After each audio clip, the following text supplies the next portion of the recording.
Salam NKRI teman-teman semuanya.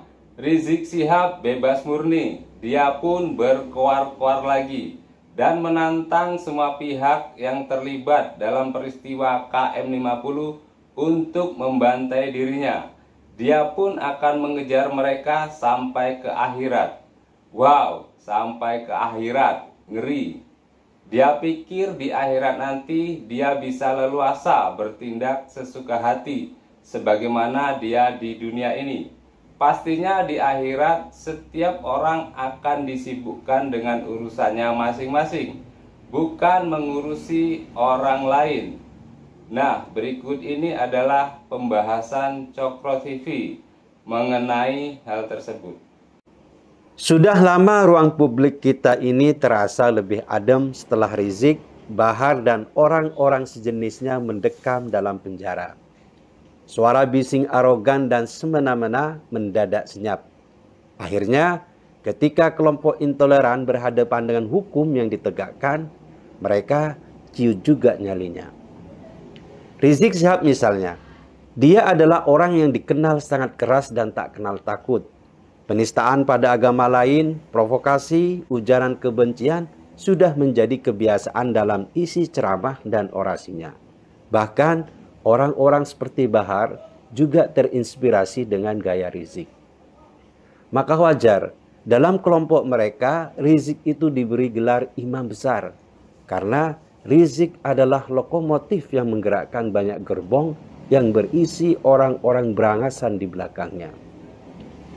Tapi kisah heroik Rizik bagi kelompoknya itu tiba-tiba meredup saat dia mendapat ganjaran hukuman bebas bersyarat. Artinya, Rizik tidak dikurung dalam penjara, tapi juga tidak bebas berbuat semaunya. Karena tindakannya dipantau dan bisa mengubah jenis hukumannya bila dia melanggar hukum lagi. Oleh sebab itu, tiba-tiba ruang publik kita senyap dari segala racauan Rizik yang sebelumnya hilir mudik. Tapi ternyata ketenangan itu terjadi karena Rizik masih dalam kondisi bebas bersyarat. Ketika masa bebas bersyaratnya selesai dan dia bebas murni, Rizik mulai berbunyi sumbang lagi.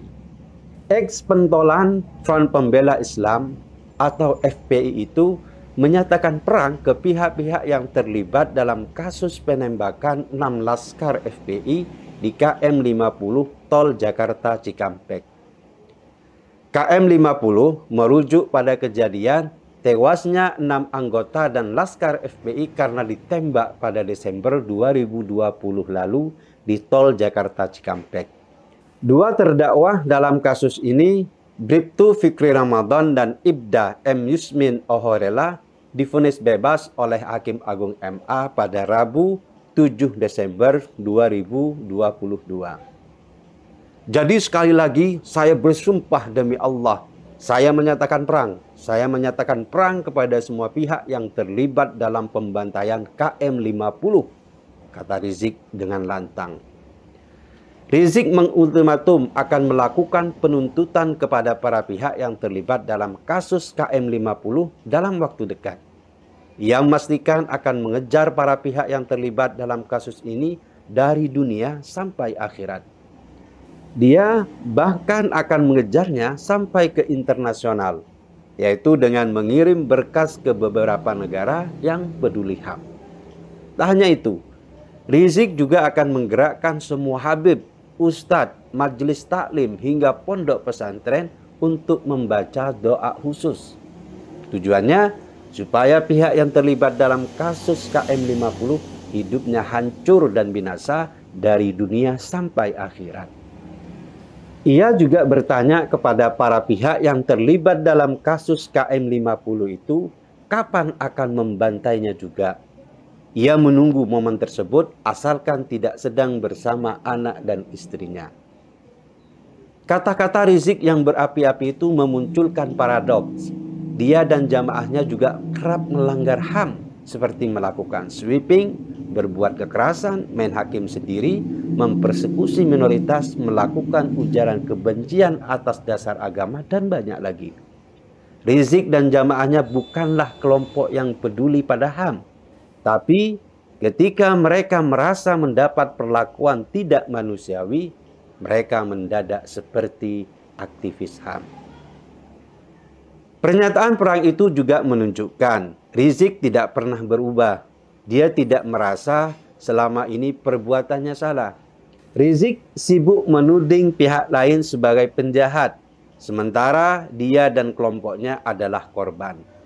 Faktanya, semua tuduhan soal kasus KM50 itu telah terbantahkan. Bahkan Menko Polhukam saat itu Mahfud MD juga telah memberikan pernyataan yang jelas. Dia menyatakan, kata Pak Amin Rais saat menyambut buku putih TP4, kasus KM50 clear tak melibatkan TNI Polri. Kasusnya sudah dibawa ke pengadilan sesuai temuan Komnas HAM bahwa itu pidana biasa. Komnas HAM berwenang bilang begitu berdasarkan undang-undang. Meski begitu, kata Kapolri atau Anda punya novum, sampaikan. Artinya tidak ada celah untuk membenarkan pernyataan Rizik. Karena Komnas HAM juga terlibat langsung dalam memberikan pendapat terkait kasus tersebut. Pada saat itu, Amin Rais yang ada di kubu Rizik bahkan juga telah memberikan pernyataan tegas bahwa itu tidak ada kaitannya dengan TNI atau Polri. Ketika kasusnya sudah diputuskan, Rizik terus saja menyatakan seolah-olah kelompoknya adalah pihak yang dizalimi. Masa-masa keemasan FPI telah selesai ketika hukum ditegakkan, ketika mereka diperlakukan sama dengan orang lain. Tapi kondisi itu pula yang membuat Rizik dan jamaahnya terjebak dalam melankoli. Seolah-olah mereka merasa menjadi minoritas, diperlakukan tidak adil, dan setumpuk hayalan lain. Kerusakan yang ditimbulkan Rizik sudah banyak karena pembiaran yang dilakukan sejak lama. Menurut Wikileaks, Rizik dan FPI dibentuk sebagai ormas binaan sebagai attack dog aparat waktu itu. Ketika pendanaan berhenti, mereka menjadi sel bebas yang melakukan persekusi atas nama agama. Kisah buram itu tak boleh terulang. Rizik atau siapapun tak boleh diberikan keistimewaan di depan hukum. Terbukti, ketika hukum ditegakkan, Rizik juga tidak berkutik. Sekarang ketika dia ingin membangun ulang kejayaannya, kita tidak boleh memberikan sedikit pun ruang untuknya. Karena perilaku semena-mena Rizik dan jamaahnya akan membahayakan kelompok yang berseberangan dengan mereka. Intoleransi dan persekusi, ujaran kebencian yang dilakukan oleh Rizik dan jamaahnya tidak boleh terulang lagi. Biarkan Rizik berbunyi dengan suara yang sumbang. Tapi kita sekali-sekali tidak akan pernah membiarkan masa lalu yang kecil itu terulang kembali. Nah, begitulah bagaimana menurut teman-teman semuanya. Terima kasih sudah menonton. Salam NKRI. Hurrah!